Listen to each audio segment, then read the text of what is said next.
నీటి వాగుల కొరకు దుప్పి ఆశించున్నట్లు నీ కొరకు నా ప్రాణము కృష్ణగొనుచున్నది. నీ కొరకు నా ప్రాణము కృష్ణగొనుచున్నది. నా ప్రాణము నా సమస్తమా ప్రభుని స్తుతించుమా. నా యేసు చేసిన మేలను నీవు మరువకుమా.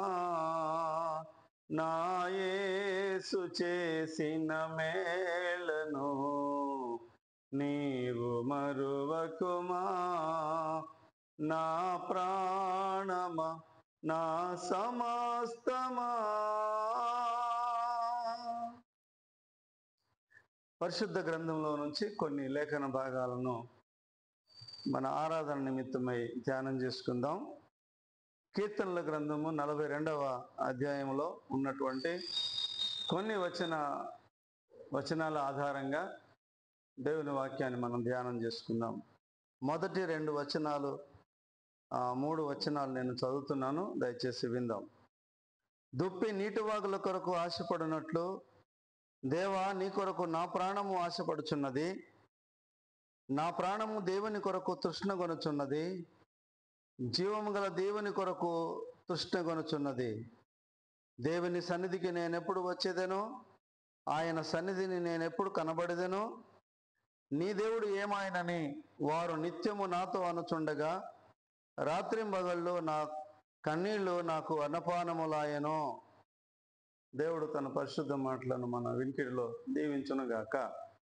ఈ యొక్క కీర్తన భాగంలో మనము ఆలోచన చేసినట్లయితే, మరి దేవుని ఎరగనటువంటి ప్రజలు, దేవుని యొక్క ఘనకార్యములను తెలుసుకోలేనటువంటి ప్రజలు అవమానపరుస్తుంటున్నప్పుడు, హేళన చేస్తున్నప్పుడు, నీ దేవుడు ఏమాయనని ప్రజలు నిత్యము నాతో అంటున్నప్పుడు నాకు రాత్రింబగళ్ళు నా కన్నీళ్ళే నాకు అన్నపాయనములాయను అని నీ కీర్తన రచయిత అయినటువంటి కోరవ్ కుమారులు మాట్లాడుతున్నారు.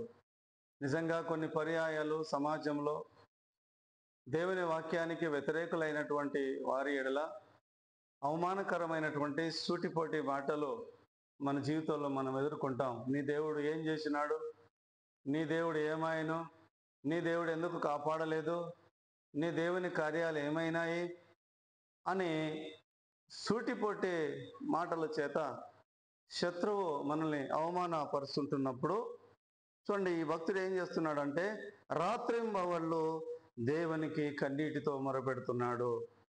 కన్నీటితో దేవునికి ప్రార్థన చేస్తున్నాడు. ఉపవాసం ఉండి దేవుని యొక్క పరిశుద్ధ సన్నిధానంలో తనకు ఎదురవుతున్నటువంటి వ్యతిరేకతను బట్టి దేవుణ్ణి ఆరాధిస్తున్నాడు, కన్నీటితో ప్రార్థన చేస్తున్నాడు. అంత మాత్రమే కాదు, దుప్పి నీటివాగుల కొరకు ఆశపడినట్లుగా ఆయన ప్రాణము దేవుని కొరకు ఆశ కొనుచున్నది. ఆశ మాత్రమే కాదు, తృష్ణ కొనుచున్నది.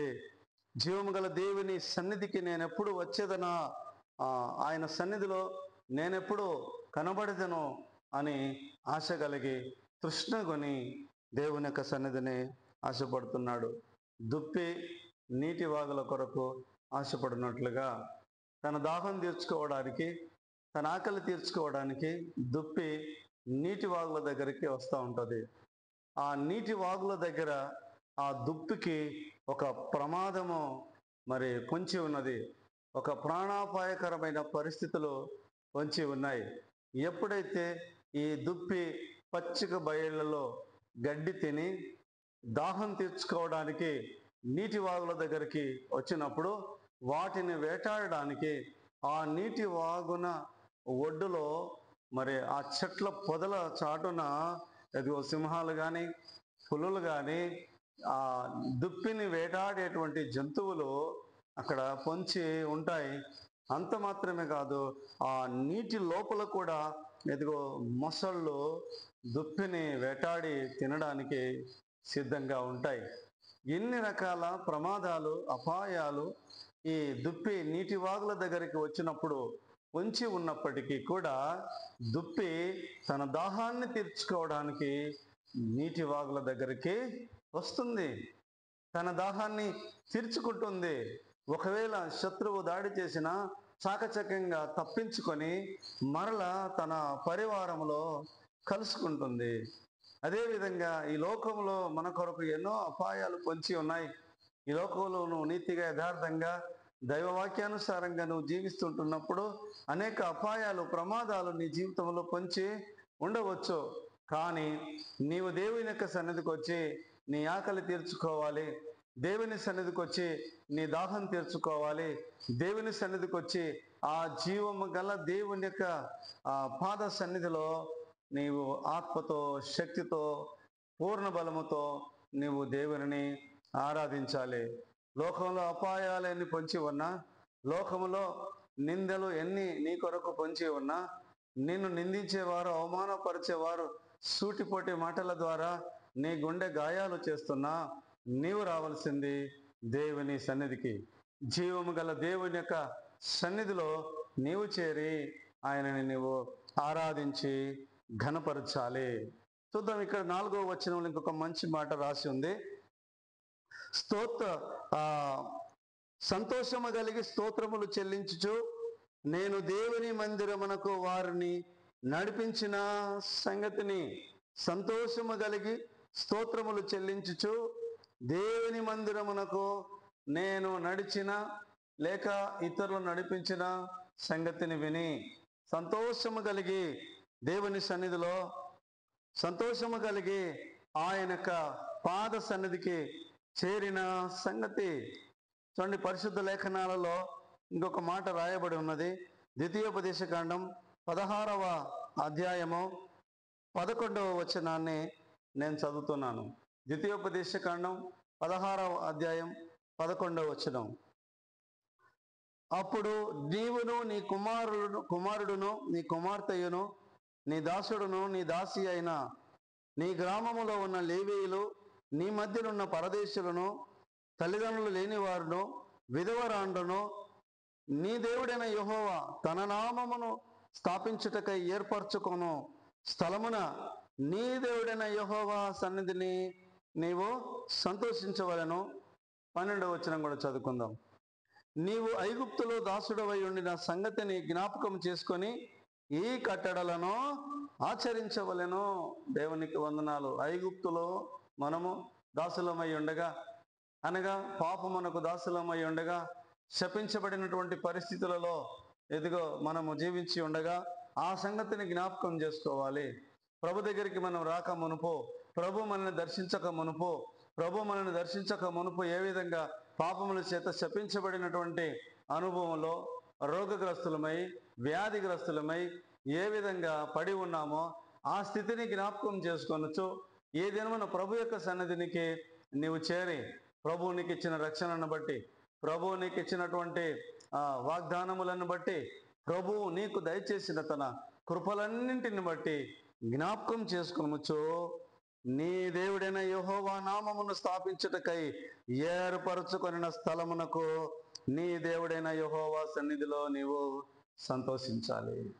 దేవుడు ఏర్పాటు చేసుకున్నటువంటి స్థలములో, దేవుడు నివసించేటువంటి స్థలములో, జీవము గల దేవుని సన్నిధిలో, జీవము గల దేవుని యొక్క మందిరములో నీవును, నీ కుమారుడును, నీ కుమార్తెలను, నీ దాసదాసీనులు, పరదేశులను, తండ్రి లేని వారును, ఇదిగో అందరూ కూడా దేవుని యొక్క సన్నిధికి వచ్చి ఆయన సన్నిధిలో ఆనందించవలనని దేవుని వాక్యం ఇక్కడ కనబడుతూ ఉన్నది. కనుక ఈ లోకంలో నీకెన్ని బాధలు ఉన్నాయి, ఎన్ని వ్యతిరేకమైనటువంటి పరిస్థితులు నీ జీవితంలో నువ్వు ఎదుర్కొంటున్నప్పటికీ కూడా దేవుని యొక్క సన్నిధిని, దేవుడు చేసినటువంటి, ఆయన చూపినటువంటి కృపలన్నింటిని బట్టి నీ దేవుడైన యెహోవా సన్నిధిలో నీవు ఎదిగో సంతోషించాలి. దేవుని సన్నిధిలో నీవు ఆనందించి ఆయన యొక్క నామాన్ని ఎదిగో ఘనపరచాలి. 5వ వచనంలో ఉన్నటువంటి కొన్ని భాగాలు నేను చదువుతున్నాను, విందాం.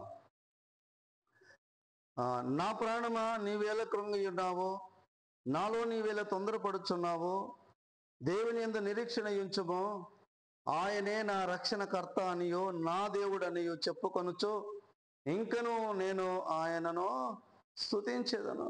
కొన్ని పర్యాయాలు ఈ లోకంలో మనకు కలుగుతున్నటువంటి అవమానాలను బట్టి, మనం అనుభవిస్తున్నటువంటి పరిస్థితులను బట్టి మన ప్రాణం కరిగిపోతూ ఉంటుంది, మన ప్రాణం కృంగిపోతూ ఉంటుంది, నీరసించిపోతూ ఉంటుంది. దేవుని యొక్క సన్నిధికి ఇదిగో కొన్నిసార్లు మరి ఇదిగో నిర్లక్ష్య వైఖరి ఇదిగో మనం అనుభవిస్తూ ఉంటాం. అలాంటి పరిస్థితుల మధ్యలో ఆయన అంటున్నాడు, ఇదిగో నా ప్రాణమా నీవేళ కరిగి ఉన్నావు, నా ప్రాణమా నీవేళ కృంగి ఉన్నావు, నాలో నీవేళ తొందరపడుచున్నావు, నీ దేవుని యందు నిరీక్షణ ఉంచుము, ఆయనే నా రక్షణకర్త అని నా దేవుడని ఇంకను నేను ఆయనను స్తుతించెదను. ఎన్ని అడ్డంకులు ఆటంకకరమైనటువంటి పరిస్థితులు మన జీవితంలో ఎదురైనప్పటికీ ఇంకను మనము ప్రభుని స్తుతించాలి. మన స్తుతి ఆపకూడదు, మన స్తుతి ఆరంభంలోనే అంతం కాకూడదు. ఆరంభం నుండి అంతం వరకు మనం బ్రతికిన కాలం అంతా కూడా ఆయనను స్తుతించి ఆయన ఆరాధించి ఘనపరిచేటువంటి వారముగా దేవుని యొక్క సన్నిధిలో ఇదిగో మనము ఇదిగో ఉండాలి.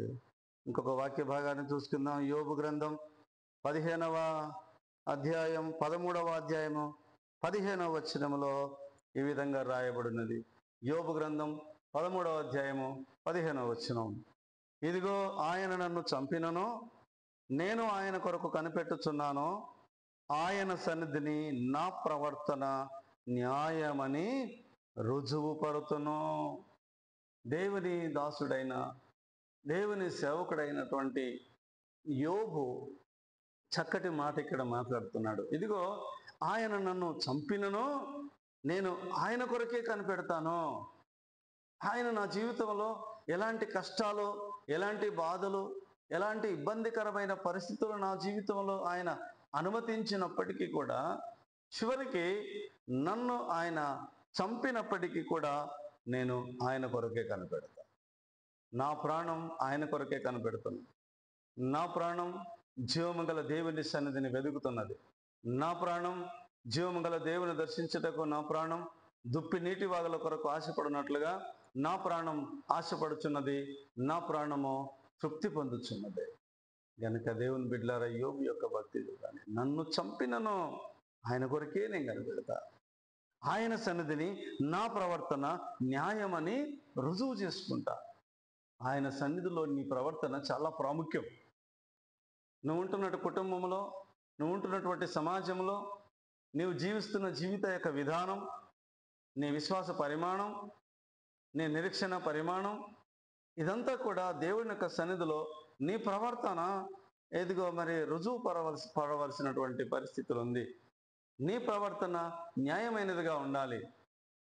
అన్యుల ఎడల, అభాగ్యుల ఎడల, రోగుల ఎడల, ఆకలి దప్పులు గలవారి ఎడల నీ ప్రవర్తన జాగ్రత్తగా ఉండాలి. అందుకని పరిశుద్ధ గ్రంథంలో ఒక మాట ఉంది, నీవు దేవుని మందిరమునకు వచ్చినప్పుడు నీ ప్రవర్తన జాగ్రత్తగా చూచుకొనుము. దేవుని మందిరములో అడుగు పెడుతున్నప్పుడు, ఆయన ఆరాధించడానికి, ఆయన స్తుతించడానికి, ఆయన పాద సన్నిధానానికి ఎదిగో నీవు వస్తున్నప్పుడు నీ ప్రవర్తన చాలా జాగ్రత్తగా ఉండాలి. నీ ప్రవర్తన ఆత్మానుసారమైనదై ఉండాలి. నీ ప్రవర్తన న్యాయ సంబంధమైనదై ఉండాలి. నీ హృదయ స్థితి దేవుని ఆరాధించే విధముగా, ఆయన నన్ను చంపినను ఇంకనూ నేను ఆయన కొరకే కనిపెడతాను అని యోబు భక్తుడు మాట్లాడినట్టుగా ఎదిగో మనము కూడా ఆ విధంగా ప్రభుని ఆరాధించవలసినటువంటి పరిస్థితులు మనకు